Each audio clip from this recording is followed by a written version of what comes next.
Hello and welcome back to my channel. My name is Marin and here you will find a little beauty, a little books, and a little teaching content.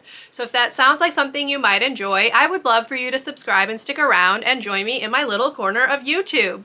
Today's video is going to be my These Books Will Self-Destruct in 12 Months list. So let's go ahead and get into it.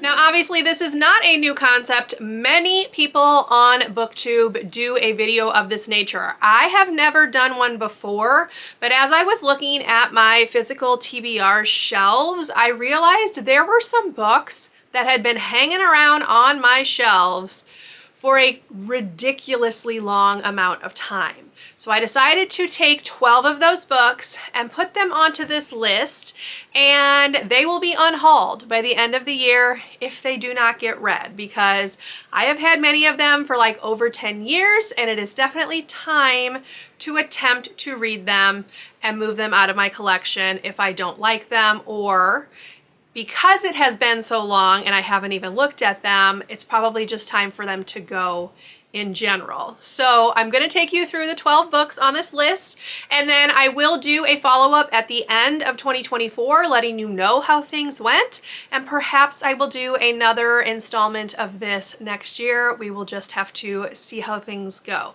But basically, I'm just going to run through them. I will tell you just the tiniest bit about each of them, and that's how this is going to work. So let me go ahead and start with the first book on this list. It is a non-fiction book. It is Breaking Back: How I Lost Everything and Won Back My Life by James Blake with Andrew Friedman. This is a biography of James Blake. He is was a tennis player for the United States. He has since retired. Now he does like commentary and things like that. But basically he broke his back, literally, back in like the early 2000s. And I believe this is just his story of how he attempted to make his comeback. So I've had this since it was released and haven't even touched it. So this is the first book on this list. I do think I will get to this one. I really like reading like celebrity memoirs. Hopefully this one will be good and I won't actually have to unhaul it. Or, you know, if I don't like it, I can unhaul it because of that and not because I didn't actually get it read. The next book on this list is Mercy by Rebecca Lim. I actually own the first and second book of this duology. It's something to do with angels. It says, Mercy wakes on a school bus bound for paradise, a small town where everyone knows everyone else's business or thinks they do, but Mercy has a secret life. She is an angel doomed to return repeatedly to Earth, taking on a new human form each time she does, in an effort to resolve a cataclysmic rift between heavenly beings. So that's this one. It's YA. I do still read a fair amount of YA, but I've realized in 2023 that my tastes for YA have definitely shifted. So I don't know that I'm gonna like this one, but we're gonna give it a go. Hopefully I will actually get it read, because if I do like it, I can read the second one. If I don't like it, I can unhaul both of them. So that's the second one on this list. The next book on this list is Nameless: A Tale of Beauty and Madness by Lily St. Croix. I love the cover of this. This is a dark retelling of Snow White. It says, a battered child is found alone in the snow by the godfather of the seven, the powerful families that rule magic-ridden New Haven. Papa Voltusino adopts the girl, naming her after his dead wife and raising her in luxury on Haven Hill alongside his own son, Nico. Now 16, Camille keeps her faded scars hidden under her school uniform. She opens up only to her two best friends, Ruby and Ellie, and to Nico, who has become more than a brother to her. But even though Cammy is a pampered Voltusino princess, she knows that she is not really family. She is merely mortal with a buried, uneasy past. And it's not until she meets the mysterious Tor, who reveals scars of his own, that Cammy begins to uncover the secrets of her birth and of the mysterious white-robed woman who calls from beneath New Haven's twisted streets. So I don't know what I'm going to think about this one. I typically do like retellings quite a lot, so we will see how this one goes. But this is book number 3 on this list. The next book on this list has gotten quite a bit of hype. It is Everneath by Brody Ashton. This is a Hades and Persephone retelling, and that's all I really know about it. But I do know that a lot of people really love this series, and I've just never read the first one. So if I like it, I could see myself reading the rest of the series. If I don't, it can go ahead and go to someone who might like it a little bit more. But this is one that I definitely think I will get to this year. Some of these I'm not really sure, but I can definitely see myself reading this one at some point. The next book is Once Every Never by Leslie Livingston. I picked this up way back in the day because I really liked Wondrous Strange by her. Now, the rest of that series was a total dud because I think I waited too long to read it and my reading taste had just changed too much. So I'm really not sure how this one's going to go either. But this says, Clarinet Reed is a pretty typical teenager on the surface. She's smart, but a bit of a slacker, outgoing, but just a little insecure, not exactly a mischief maker, but trouble tends to find her wherever she goes. Also, she unwittingly has a centuries-old druid blood curse running through her veins. Now, with a single thoughtless act, what started off as the summer vacation in Dullsville suddenly spirals into a deadly race to find a stolen artifact, avert an explosive catastrophe, save a Celtic warrior princess, right a dreadful wrong that happened centuries before Claire was even born, and if there's still time, literally maybe even get a date. So I don't know about this one. This is definitely not my norm at this point in my reading life anymore, but we'll see. But it's definitely been hanging around. I believe this one was published in 2011 and I've owned it since then. So it's just time to either read it or move it out of my collection. Next, we have another book that when it was released got a decent amount of hype, and that is Wanderlove by Kristen Hubbard. This is about a girl named Bria, and it says, it all begins with one question: are you a global vagabond? 18-year-old Bria Sandoval isn't, but she wants to be. In a quest to assert her independence, recommit herself to her neglected art, and enjoy some no-strings-attached hookups, Bria signs on for a guided tour of Central America. The wrong one. Middle-aged tourists are hardly the key to self-discovery. When Bria meets Rowan, devoted backpacker and diving instructor, and Starling, his outspoken humanitarian sister, she seizes the chance to ditch her group and join them off the beaten path. So it's like road trip or backpacking or something like that. I know that when this was released, people loved it. I've wanted to read it since I was hearing how much people enjoyed it. This is another one that has been around for a very long time. This one was published back in 2012. So yes, I picked this up actually secondhand at a used book sale, and I was really excited when I found it because again, it was one that I was really wanting to read. So hopefully I will actually enjoy this and it will be worth it. The next book is At Swim, Two Boys by Jamie O'Neill. Now, I first heard about this one way back in the early 2000s. This book was released in 2001. I had some online friends who at that point had read it and enjoyed it. I have heard that it is slow paced, but it is LGBTQIA plus in some capacity.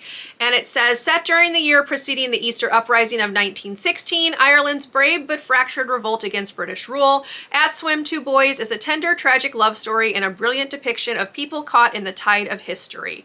Powerful and artful, and 10 years in the writing, it is a masterwork from Jamie O'Neill. So I do think I really enjoy this. I like historical fiction. So yes, this is one that has been hanging around since probably 2001, and it's just time to get it read because that's really sad that it's been sitting around for that long. So hopefully I will like this as much as my friends have, but we will see if I actually get to it. The next one we have is Preloved by Shirley Marr. Shirley Marr is an Australian author, and for a while people were really raving about her books. She wrote like a retelling of the Furies from Greek mythology called Fury, and I really liked that one. So I picked this one up because I liked that one so much, but this is not like a retelling. It says Amy has enough to deal with for one lifetime: a superstitious Chinese mother, a best friend whose mood changes as dramatically as her hair color, a reputation for being strange. The last thing she needs is to be haunted by someone only she can see.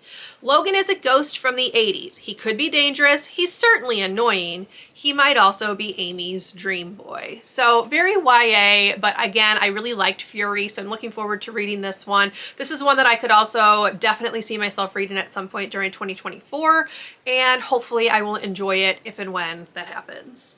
Then we have the start of a series. This is The Wishing Spell, which is the first book in the Land of Stories by Chris Colfer. I have had this since it was released, and this is basically about two kids who like fall into a book, and that book takes them to like magical lands. So this was published in 2012. It says, Alex and Connor Bailey's world is about to change. When the twins' grandmother gives them a treasured fairy tale book, they have no idea they're about to enter a land beyond all imagining, the land of stories where fairy tales are real. But as Alex and Connor soon discover, the stories they know so well haven't ended in this magical land. Goldilocks is now a wanted fugitive, Red Riding Hood has her own kingdom, and Queen Cinderella is about to become a mother.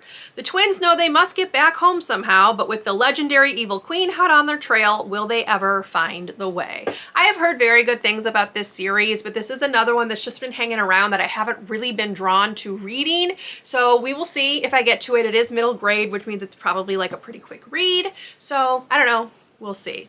Almost done, there's 3 left. The next one is Infinite Sky by CJ Flood. Admittedly, I picked this up for the cover. Can we just take a minute to appreciate how pretty this illustrated cover is, and then also on the back. I just really, really liked this cover. But basically it says, no one should die the way he did. That's what the faces here say. I think about him in there with all that space, and I want to stop them. I want to open the coffin and climb in with him, to wrap him up in a duvet. I can't bear the thought of him being cold, and all the time the same question flails around my head like a hawk moth round a light bulb. Is it possible to keep loving somebody when they kill someone you love? So it says it's a stunning coming-of-age story that will make you cry from a talented new author. Yeah, I've wanted to read this one since I picked it up. This is another one that I believe came out in like 2012, 2013. I actually picked up the UK edition. So if you look, it says Simon & Schuster UK because I liked this cover. That's literally what drew me to it. The premise of the book sounds interesting as well, but it was definitely the cover. Now, I do think this is the start of a series, so we'll see how that goes. If I like this one, I may pick up the second one, but yes. That's this one. We'll see if I get to it.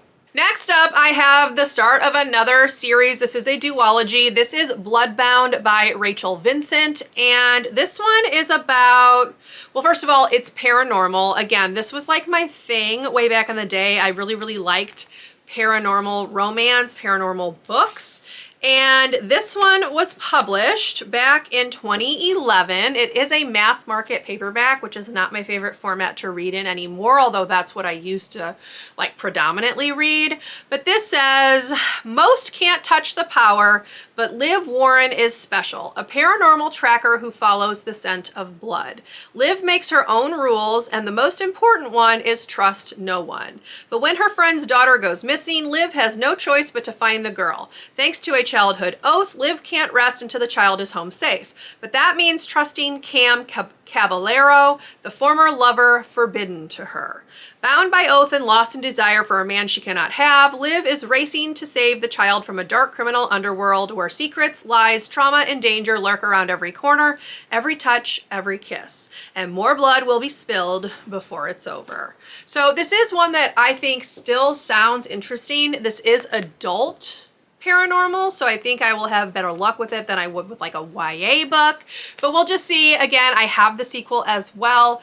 It's called Shadowbound, so yeah, if I like this one, I will read the second one. If I don't, we can unhaul 2 books at one time, so we'll just see if I eventually get to this one.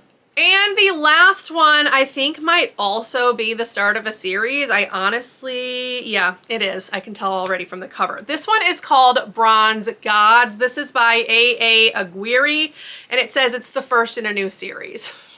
This is like steampunk. It says murder is their business and business is good.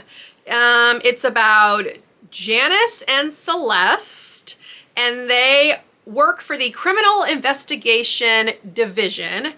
He's a charming rogue with an uncanny sixth sense. She's all logic and the division's first female inspector. Between his instincts and her brains, they collar more criminals than any other partnership in the CID. Then they're assigned a potentially volatile case in which one misstep could end their careers. At first, the search for a missing heiress seems straightforward, but when the girl is found murdered, her body charred to cinders, Makani and Ritsuko's modus operandi is challenged as never before. It soon becomes clear the boogeyman has stepped out of nightmares to stalk gaslit streets, and it's up to them to hunt him down. There's a madman on the loose, weaving blood and magic in an intricate, lethal ritual that could mean the end of everything. So that's this one. Again, it's a mass market paperback. This one's shorter than Bloodbound, but it's got tiny, tiny text. So we'll see. I have had this since it was released, which was back in 2013.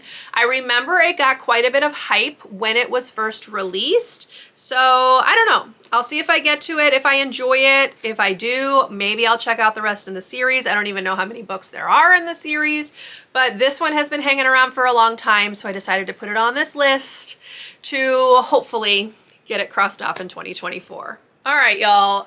Here we go. Here's the 12 books that will self-destruct at the end of 2024 if I do not get them read. So wish me luck. If you have read any of these and you have any that you really, really loved, please let me know down in the comments below. Maybe I'll start with those. But we will see at the end of the year how many of these I get read and how many of them just get to leave my collection without getting any love. So anyway, I hope you enjoyed this video. If you did, please leave me a thumbs up. Consider subscribing to my channel if you would like to see more from me, and I will see you in my next video. Bye, everyone.